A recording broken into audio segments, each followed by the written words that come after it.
Welcome to the Influency Podcast. I'm Hadar, and this is episode number 270. And today we're going to talk about silent letters.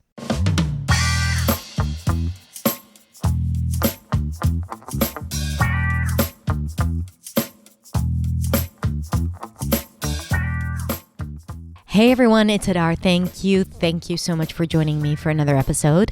Today I'm going to talk about the relationship between spelling and pronunciation because, I've already talked about the fact that what you see is not what you hear, and spelling of English does not correspond necessarily with the pronunciation of English. There are patterns that we can follow, but I don't like to teach those patterns because they are extremely inconsistent and hard to remember unless you have the time to sit and analyze and to think about it.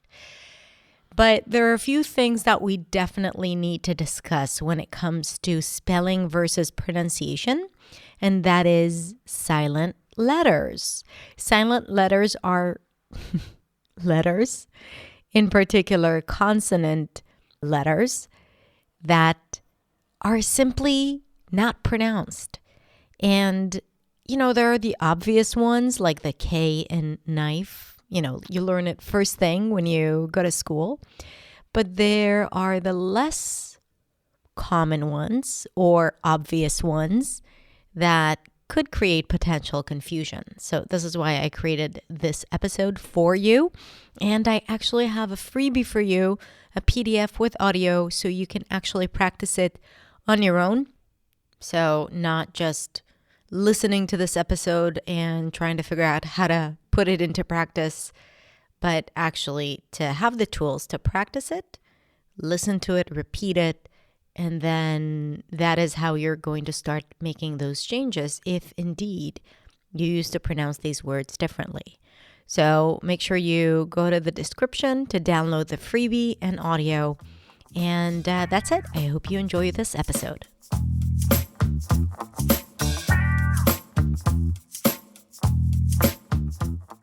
Hey everyone, it's Hadar. Thank you so much for joining me. Today we are going to talk about silent letters. I want to talk about silent letters that often cause mispronunciations. And here's the thing. Here's why it's so confusing. Because English pronunciation and spelling are not aligned, right? So a lot of times you expect to say what you see on the paper or on your computer screen, and it's actually not the case. And because a lot of you have started learning English through reading and writing, the representation of the written words is very, very dominant in your brain, and you're thinking of the letters as sounds. So I'm going to share with you those examples, and for you to be able to practice it, I don't want you to just watch this video and be like, oh, I didn't know that there is no B in debt. I actually want you to put it into practice so you can start making changes, because changing your pronunciation is basically changing a habit. And to do that, you have to repeat something again and again and again. You have to repeat something again and again and again. So I created a PDF for you with the list of words and actually a few additional words and suggestions so that you can practice it after watching the video. But here's the thing. If you see a word that you know you use differently, you pronounce it differently, or you feel like you're not using it enough in your day-to-day speaking, I would recommend not just to look at it and say it once. I recommend to build pronunciation confidence, and for that you need to say it out loud like 10, 20, 30 times, and then always use it in context. Let's get started. The first letter that I want to talk about is the letter P. So here's a pattern that is pretty consistent. Whenever there is a PS at the beginning of a word, the P is not pronounced. So we don't say psychology, we say psychology. You just don't pronounce the P sound. Psychiatrist, psychic. Can you hear it? Psychic, not psychic. Now, the P is also silent in the word receipt. The T is pronounced, by the way. It's held. This is why you're not fully hearing it, but I'm not saying receipt. I'm saying receipt. There is a T, but there is no P.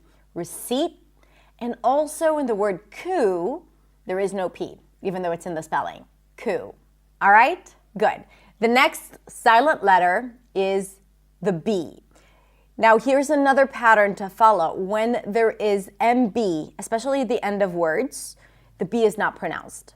So in words like limb, climb, no B, bomb, no B, crumb, plumber, comb, there is no B whatsoever. But we also don't have a B sound in the words debt, even though there is a B. It's not debt, doubt, can you hear it? And subtle. Debt, doubt, subtle.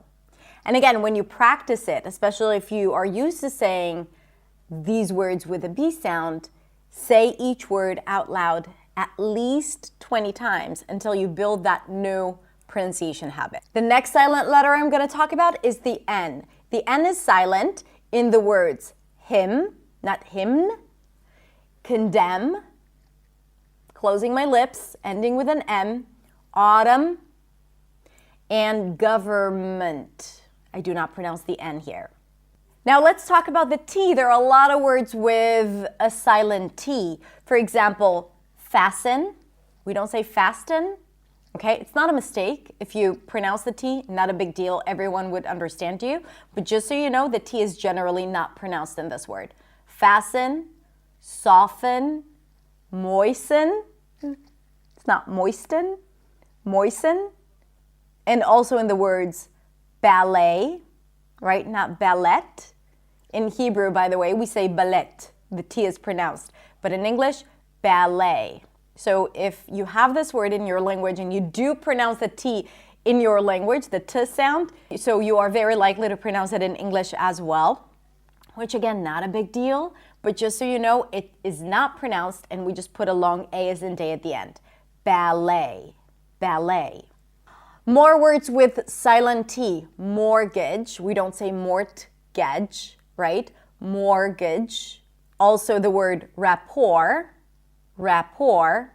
You can also put a schwa at the beginning. Rapport. It's not report. Rapport. Then the word apostle. We do not pronounce the T there. Not apostle. Apostle. And also the word buffet. In American English, the T is not pronounced. Buffet. And also the word depot.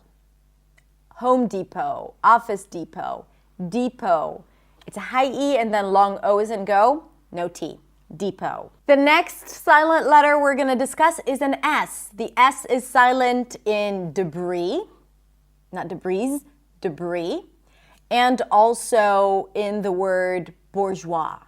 Bourgeois. Now, by the way, in the PDF, I'm going to write the definition for all of these words. So if you are not sure about some of the words, then the definition is going to be in the free PDF that I created for you.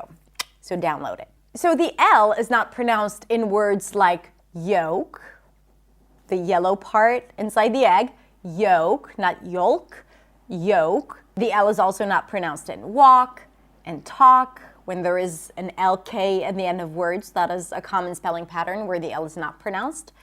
The L is also not pronounced in the word salmon. Now I have a funny video about that I'm going to link in the description below. Funny story that happened to my husband with the word salmon. So we do not pronounce the L in English. It's not salmon. Not that it's a big deal. Everyone would still mostly understand you, but make sure it's 2 syllables, salmon. Schwa at the end, salmon. The C is silent in the word indict.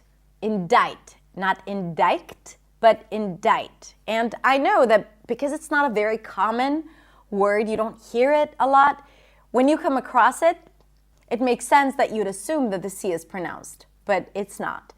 Indict. The G is not pronounced in many words that represent a vowel like thought and taught, but it's also not pronounced in the word phlegm. Now I have a couple more words for you with silent letters, actually more than one silent letter. First word I want to talk about is the word yacht, and the spelling has nothing to do with the pronunciation. We do not pronounce the CH, right? It's not yacht, but yacht, just like a y sound, as in father, and a T, yacht. And then also the word core, the PS at the end, gone. Core, core, core, like the Marine Corps, core. What other words with silent letters that I have not mentioned in this video do you know? Let me know in the comments below. Now make sure you download the PDF, and remember, it's not enough to just hear it once and just think about it. You gotta put it in your mouth. You gotta say it again and again and again, so you change your pronunciation habits, build new habits, and get it into your system.